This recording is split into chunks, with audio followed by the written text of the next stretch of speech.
شیطان ایک دم سے آ کے حملہ نہیں کرتا ہے، فیصلہ ایک کام ہے، ایک ورک ہے۔ اگر ہم کسی کمرے میں اکیلے ہیں، ہوگا تو وہی جو پروردگار کو پتا ہے۔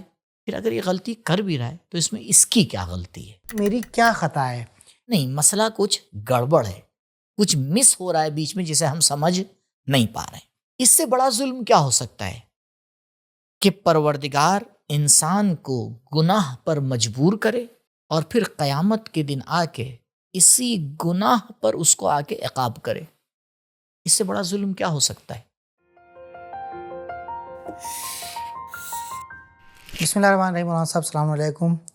وعلیکم السلام ورحمۃ اللہ۔ آپ کا بہت بہت شکریہ، آپ سبیل میڈیا کے پروگرام یوتھ وائب میں تشریف لائے، اور آج ہم ایک ڈاؤٹ کے سلسلے میں جو جوانوں کے ذہنوں میں عام طور سے آتا ہے، تو اس کے سلسلے میں آپ سے ہم گفتگو کریں گے۔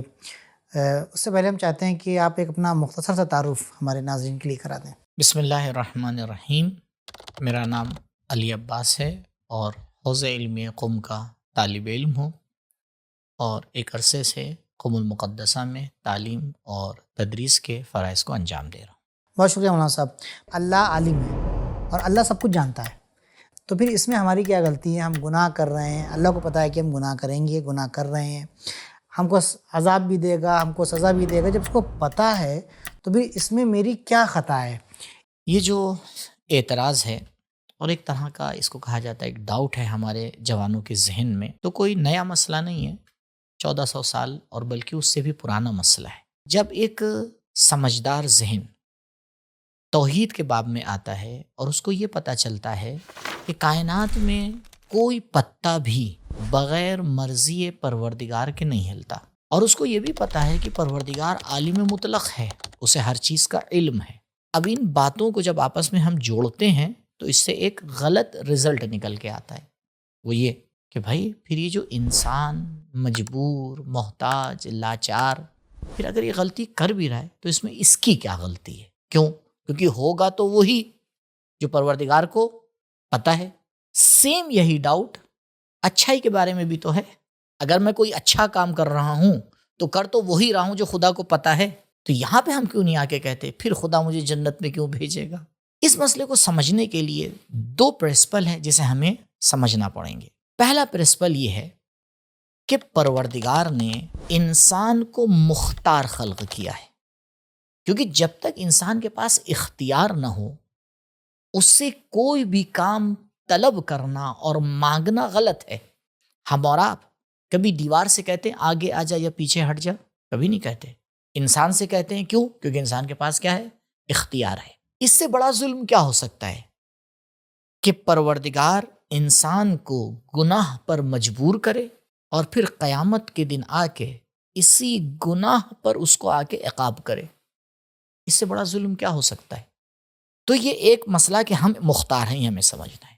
دوسرا جو اہم پرنسپل یہاں پر ہمیں ایک بات کو سمجھنے میں مدد کرے گا وہ یہ ہے، دیکھیے قانون ہے، کسی کا بھی علم کسی دوسرے انسان کے عمل میں دخالت نہیں رکھتا۔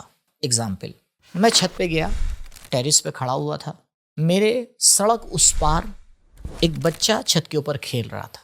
بچہ متوجہ تھا، آسمان میں پتنگ اڑ رہی ہے، کبوتر اڑ رہے ہیں، چڑیا اڑ رہی ہیں، ان سب کو دیکھ رہا تھا اور دھیرے دھیرے پیچھے آ رہا تھا، اور میں دیکھتے دیکھتے مجھے پتا ہے کہ اگر اب اس نے اگلا قدم پیچھے کی طرف ہٹایا تو یہ نیچے گرے گا، اور میں یہاں سے اس کو دیکھتا جا رہا ہوں اور یہی ہوتا ہے۔ بچہ ایک قدم پیچھے ہٹاتا ہے، نیچے گر جاتا ہے۔ پولیس آتی ہے میرے گھر پہ، چھت پہ آتی ہے، مجھے پکڑ لیتی ہے کہ بھائی یہ بچہ گرا ہے، آپ کو سزا ہوگی۔ بھائی مجھے کیوں سزا ہوگی؟ آپ کو پتا تھا یہ بچہ گرے گا، کیونکہ مجھے پتا تھا یہ بچہ گرے گا تو اس وجہ سے یہ گرا ہے، یا یہ اپنے عمل کی وجہ سے گرا ہے؟ یہ اپنے عمل کی وجہ سے گرا ہے۔ تو یہ وہ قانون ہے جس کو آپ کے سامنے میں نے پیش کیا۔ کسی کا علم کسی مختار فاعل کے عمل میں دخالت نہیں رکھتا ہے۔ پروردگار بے شک عالم ہے، لیکن اس نے ہمیں مختار خلق کیا ہے۔ اِنَّا هَدَيْنَاهُ السَّبِيلَ اِمَّا شَاكِرًا وَإِمَّا كَفُورًا۔ اب آپ دونوں طرف دیکھ رہے ہیں کہ خداوند متعال دونوں راستوں کو پیش کر رہا ہے۔ اس کا مطلب کیا ہے؟ کیا غیر اختیاری صورت میں آپ کے سامنے 2 آپشن ہوتے ہیں، یا ایک ہوتا ہے؟ مجبور یعنی ایک آپشن، مختار یعنی کئی آپشن۔ تو یہاں کئی آپشن کی بات کی جا رہی ہے. اچھا آئیے میں عام مثالیں دوں آپ کو، بہت اچھی عام عرفی مثالیں. یہ بتائیں کیا ہر ٹیچر کے لیے ضروری ہے کہ اپنے اسٹوڈنٹ کا ایگزام لے؟ کیا اس کو نہیں پتا ہوتا کہ کون سا اسٹوڈنٹ پاس ہوگا کون سا فیل ہوگا؟ ان کو تو یہ بھی پتا ہوتا ہے کہ اس کویشچن کا آنسر کون سا بچہ لکھ پائے گا کون سا بچہ نہیں لکھ پائے نہیں. تو کیا یہ چیز سبب بنتی ہے کہ وہ ایگزام ہی نہ لے؟ لیتا ہے، پھر بھی لیتا ہے. کیوں؟ اسے اسٹوڈنٹ کو سمجھانا ہے کہ تمہاری صلاحیت کتنی ہے. ہمارے کسی بھی عمل سے پروردگار کے علم میں اضافہ ہونے والا نہیں ہے، بلکہ ہم خود اپنے بارے میں آ کے زیادہ سے زیادہ سمجھتے جاتے ہیں کہ ہمارے اندر اپنے آپ کو روکنے کی صلاحیت کتنی ہے، کہاں پر ہم بڑے فیصلے لے کے آگے بڑھ سکتے ہیں، کہاں پر ہم چھوٹے چھوٹے فیصلوں میں بھی آ کے الجھ جاتے ہیں، کہاں پر ہم شیطان کے بہکاوے میں آ جاتے ہیں، کہاں پر ہم اپنے آپ کو شیطان سے بچا کے نکل جاتے ہیں. ہم اپنی زندگی کو لے کے کتنا سیریس ہیں، اور اسی اختیار پر ہی پروردگار ثواب بھی دیتا ہے اور کبھی کبھی آپ کو دیکھیے ہم فیصلہ لے لیتے ہیں لیکن کر نہیں پاتے. ہمارے پاس روایات ہیں کہ مومن کی سوچ اور اس کا فیصلہ اس کے عمل سے بہتر ہوتا ہے، اور پروردگار اس پر بھی ثواب دیتا ہے، کیونکہ فیصلہ ایک کام ہے. ناظرین میرے غور کریں، میرے جوان غور کریں، فیصلہ ایک کام ہے، ایک ورک ہے.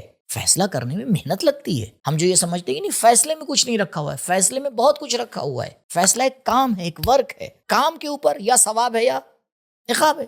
تو اگر میں صحیح فیصلہ لے رہا ہوں تو پروردگار مجھے ثواب دے، اور اگر جان بوجھ کر غلط فیصلہ لے رہا ہوں سمجھتے ہوئے تو پروردگار کو کیا کرنا چاہیے؟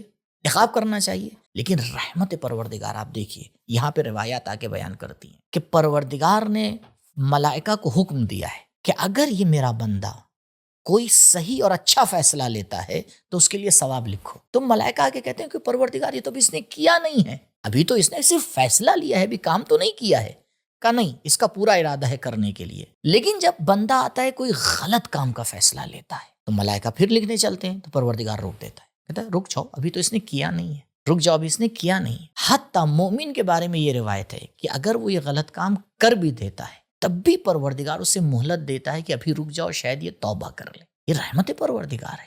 اسی لیے کہا جاتا ہے کہ پروردگار کی رحمت اس کے عدالت سے اوپر ہے، کیونکہ عدالت سے اگر آپ فیصلہ لینا چاہیں گے یہاں پر تو مسئلہ بڑا سخت ہو جائے گا. لہٰذا ہم مختار ہیں، پروردگار اپنی جگہ کے اوپر عالم ہے. ہمارے سامنے جو بھی کام ہوتا ہے وہ حالت امکانی میں ہوتا ہے. حالت امکانی یعنی 50-50، دونوں طرف ہمارے لیے برابر ہوتے ہیں. بہت سی چیزیں اس میں دخالت کرتی ہیں ہم کہ کس آپشن کو آ کے کیا کریں، چنیں. اور یہیں پہ بس ایک تاکید کرنا چاہوں گا اپنے جوانوں کے لیے، ہمارے بہت سے فیصلوں میں ماحول دخالت رکھتا ہے. خدا کے واسطے کوشش کریں اپنے آپ کو اچھے ماحول میں رکھیں. اچھا ماحول خود بخود ہمیں اچھے فیصلے لینے کی طرف موڑتا ہے، اور برا ماحول خود بخود ہمیں غلط فیصلوں کی طرف آ کے موڑ دیتا ہے. ہم یہ نہ سمجھیں کہ اگر ہم کسی کمرے میں اکیلے ہیں اور اس اکیلے کمرے کا ماحول ہم نے غلط بنا رکھا ہے تو ایسے میں ہم صحیح فیصلہ لے پائیں گے. نہیں، یہیں پر ہم غلط فیصلہ لیں اور یہ فیصلہ ہمارا ہوگا. کیوں؟ کیونکہ ہم نے اپنے اختیار کے ساتھ اپنے آپ کو اس غلط ماحول میں ڈالا ہے. شیطان ایک دم سے آ کے حملہ نہیں کرتا ہے، اسٹیپ بائی اسٹیپ لے کے جاتا ہے. اور جب بالکل انسان اس فضا میں گھر جاتا ہے تو کبھی کبھی تو سالوں بعد متوجہ ہوتا ہے کہ ارے اتنے سال سے میں اس غلطی میں تھا. تب بھی اچھا ہے کہ انسان متوجہ ہو جائے. کچھ لوگ تو ایسے ہوتے ہیں مرتے دم تک اپنی غلطی کی طرف متوجہ نہیں ہو پاتے. پروردگار سے دعا ہے کہ انشاءاللہ ہمیں توفیق دے، صحیح فیصلے لیں، اور صحیح فیصلے لینے کے لیے جو ہمارے پاس سورس ہونا چاہیے اس کو سیکھیں. غلط شبہات کے ذریعے سے نہ اپنے آپ کو گمراہ کریں، نہ اس کے ذریعے سے دوسروں کو گمراہ ہونے کا سبب بنیں. انشاءاللہ پروردگار ہم سب کی ہدایت فرمائے. بحق محمد و آلہ الطاہرین. والسلام علیکم ورحمۃ اللہ وبرکاتہ.